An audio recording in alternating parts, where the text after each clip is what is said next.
Hi, I'm Bill O'Reilly. Thanks for watching us tonight. A bad spring for America, that is the subject of this evening's Talking Points memo. Although many Americans don't know it, this country is getting battered. In the past few months, it has been one fiasco after another. It began with Vladimir Putin seizing the Crimea from Ukraine. Putin violated international law and nobody did anything about it. The Russian tyrant humiliated the USA and Western Europe. Now, do Americans care about what happens in that area of the world? No, they don't. And President Obama knows it. Therefore, Putin got away with it. Number two, the VA scandal.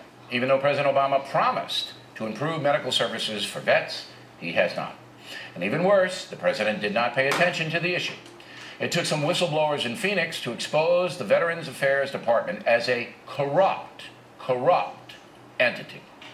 Hundreds of thousands of vets are not being given the care they deserve and were promised.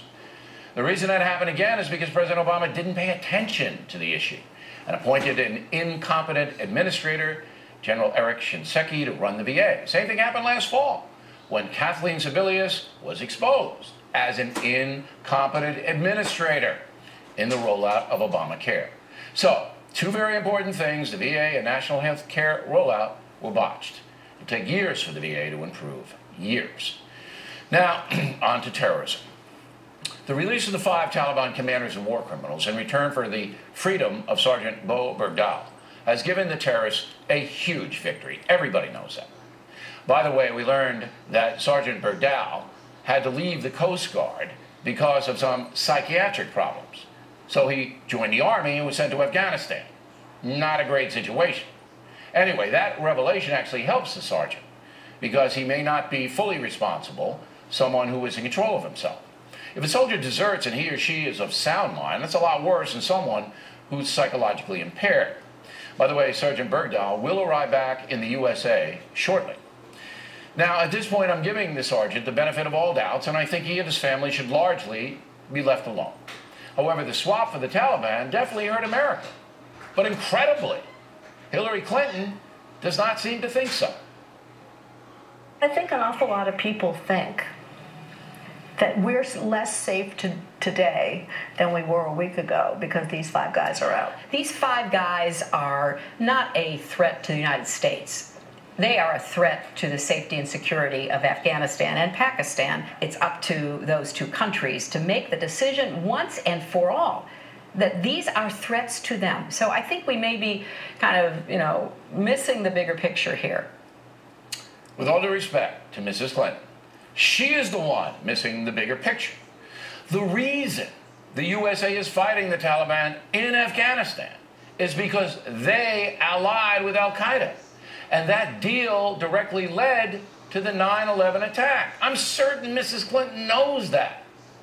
So why is she saying that 5 released Taliban commanders pose no threat to America? It's just inexplicable.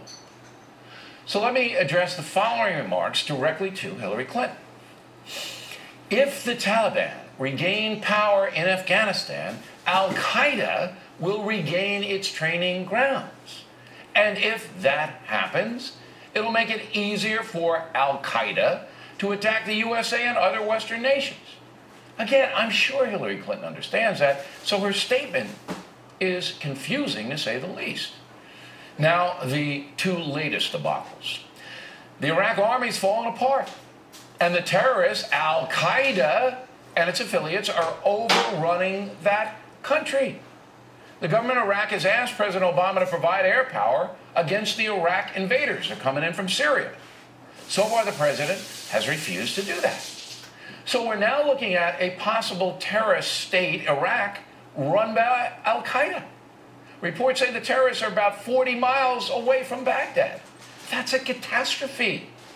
There's no question President Obama wanted to get out of Iraq totally when he should have left a small force of American special forces to prop up the Iraqi army. Now we're seeing the results of the president's decision to get out totally. To be fair, most Americans wanted out as well. But you can't run foreign policy based upon the whims of the public. After more than $1 trillion American dollars spent and nearly 4,500 U.S. dead military people, Iraq's going down the drain. And it's happening on President Obama's watch. Iraq is a huge miscalculation on the part of the administration. Listen to the vice president in 2010 and the president today.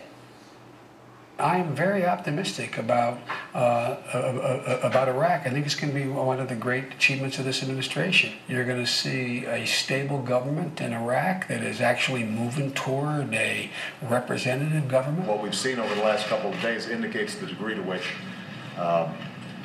Iraq's going to need more help. It's going to need more help from us, and it's going to need more help from the international community.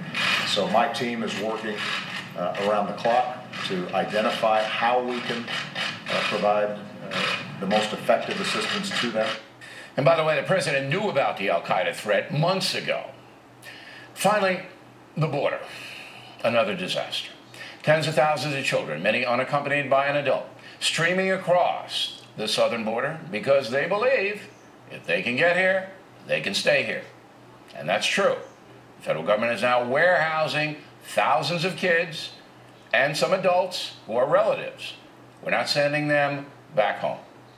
But even worse, feds can't stop the influx of illegal aliens from the south. Weren't we told the border is secure? Weren't we told that? Wasn't that the basis to go forward with comprehensive immigration reform? The border's not secure.